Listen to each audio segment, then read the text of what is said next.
Alright, what's up everyone? Welcome back to Compound Interesting. This is Emil, and in today's video we're going through 3 secrets that have really helped me in my investing career.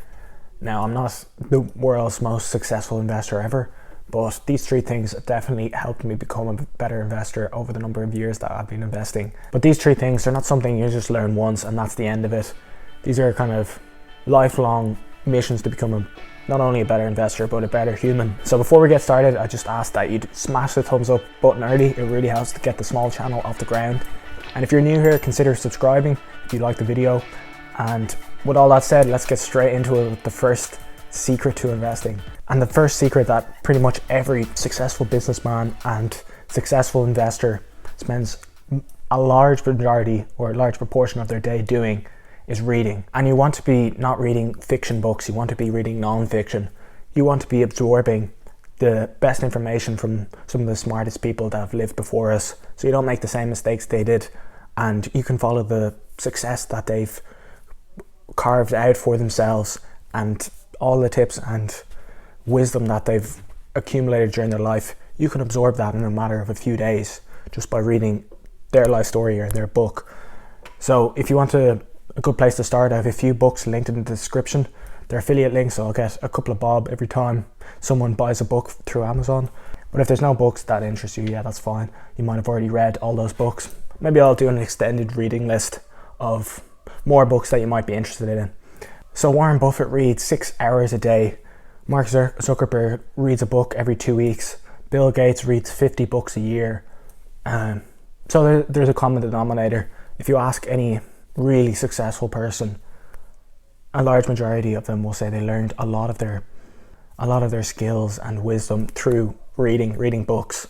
And like Charlie Munger explains in his book Poor Charlie's Almanac, reading will allow you to think multidisciplinary. So you'll be able to think about problems with more than one angle rather than just one speciality that you know, one special subject that you're really good in, and you use that subject. For example, I studied physics, so if I never read anything else except my studies in physics, I would have treat every problem as a physics problem and not be able to use all the information that I've taken from other disciplines like philosophy and art, music, whatever, all the different things that I've learned accumulated over the years. All that information and all those different disciplines summed together will allow you to think differently from other people and make connections that other people who don't read extensively can't. So the next secret to becoming a better investor is developing long-term thinking over short-term pleasures. So this doesn't just help with investing, this also really helps with life in general. So essentially with the investing, it would kind of entail living frugally, living below your means, not spending money on frivolous things, basically only spending the bare minimum. Well, maybe not the bare minimum, but the bare minimum on short-term pleasure kinds of activities or things, stuff. Don't be spending crazy amounts of money on stuff. Forget all that and invest as much as you can into stocks or any sort of investments, or into books. Yeah, so there's a few things that are great things to be buying, things that are long-term good for you, like books, like your health, even experiences, good experiences like amazing holidays. But maybe you don't have to stay in the most lavish place ever.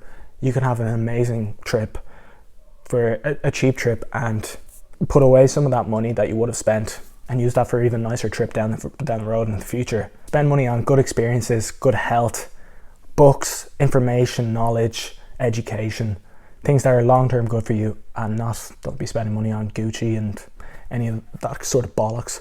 Another thing I'd like you to do if you haven't already is to go onto Compound Interest Calculator website and play around with some numbers. So put in say €500 a month for the next 20 years at 8% interest, and you'll be amazed how much every extra 10 years makes. So like how much time compounded on your money, what kind of effect that can have. It kind of blows your mind. As Albert Einstein said, it's compound interest is the 8th wonder of the world, and that's the title of my YouTube channel. But yeah, go onto one of those websites, play around, and it'll kind of help you develop that long-term investing thinking and not so worried about making 20% here and 10% there, like kind of trading bullshit. I think a lot of people do better with long-term investing than trading. Like if you look at all the billionaires, most of them are investors. Very few of them are day traders or, you know, short-term traders, because short-term trading, like, it's not as easy to scale that up to the millions and billions like long-term investing is. So develop patience. With your investing. Don't sell something just because it's gone up 20-50%, unless the company has changed drastically or it's become way overvalued and you only realize that now. But if the company's still good, don't sell it. Usually we think we need to sell to take a profit or to cut our losses, but there's certain accounts. But I heard of this example of a brokerage house who examined all the trading activity of their best clients, like what their trading history was, and the people who generally performed the best in their clients, like the best client performance, were people who had either died or who had lost their password and hadn't been able to actually access their accounts. So people who had just bought something and held it for 20-30 years, their performance was much better than people who always had access to their accounts, who are always checking their stocks every single day and making short-term decisions. So I thought that was just a really cool anecdote, funny anecdote, that the dead do better than the average investor. So to summarize, just sell a stock when you want the money or you need the money. That's the only time you really should be selling the stock. Or if the stock has gone, the story of the stock has completely changed from when you bought it and your investing thesis around that stock has changed. Not just because it's rose a lot or because it's dropped a lot. Especially if you're a long-term investor and you've a long time in the stock market, it's usually better to just buy and hold. Long-term thinking and patience. Alright, so if you're enjoying this video, make sure to smash the like button, and let's get straight on to the final tip. And I think this is the most important secret to investing, and that is to master your emotions. So why is mastering your emotions so important in investing? Well, with every single investing decision you make, you want to be using your system 2 rational brain rather than your system 1 fight or flight brain. So Daniel Kahneman talks about this concept in Thinking Fast and Slow. He actually came up with it. So your animal system 1 brain deals with if you see a tiger, you're instinctually just going to do something. But that's really good for that situation. But for the stock market, that's a terrible way to think. Oh no, this stock is going down really fast. I better sell before I cut my losses. And turns out it's just a little correction, or it's just a dip and the stock is rebounded and you have to buy back in. Or in the reverse, oh my god, this stock just won't stop going up. Oh, this cryptocurrency won't stop going up. I better buy in before I miss out.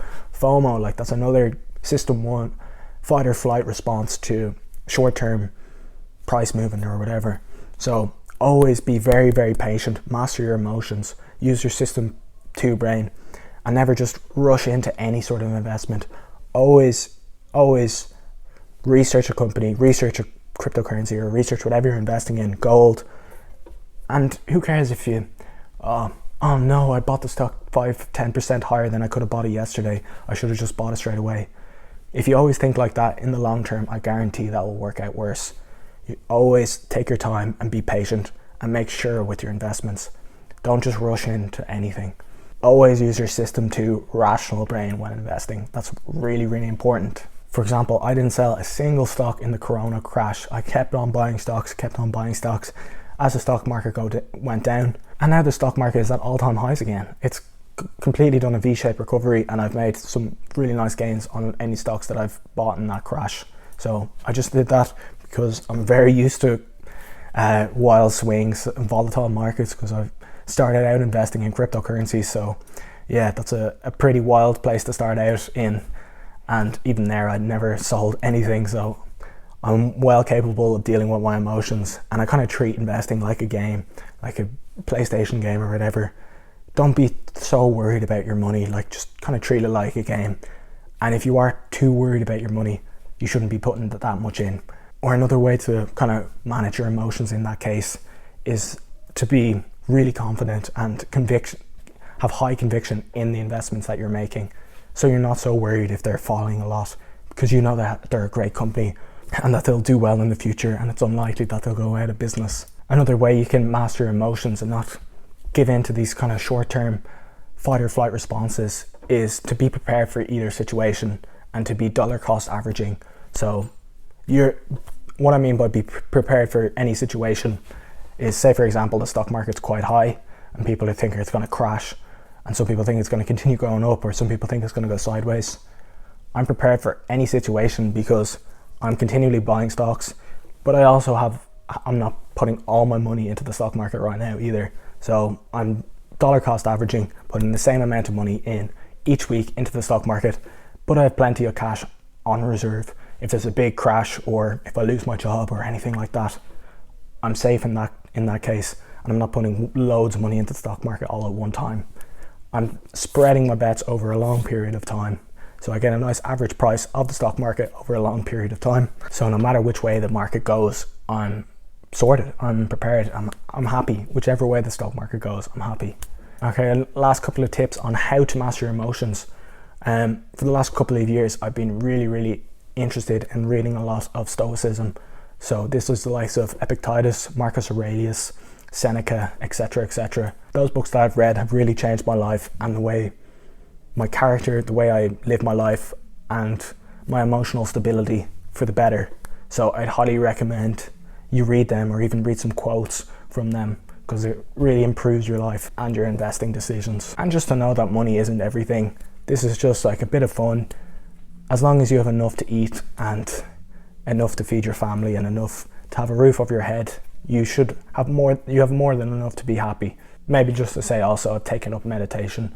I've been doing this for a couple of years as well, and that's another way to not be so stressed about minor fluctuations in the market or things that are going on in your life. Being able to see what's really important and living in the present.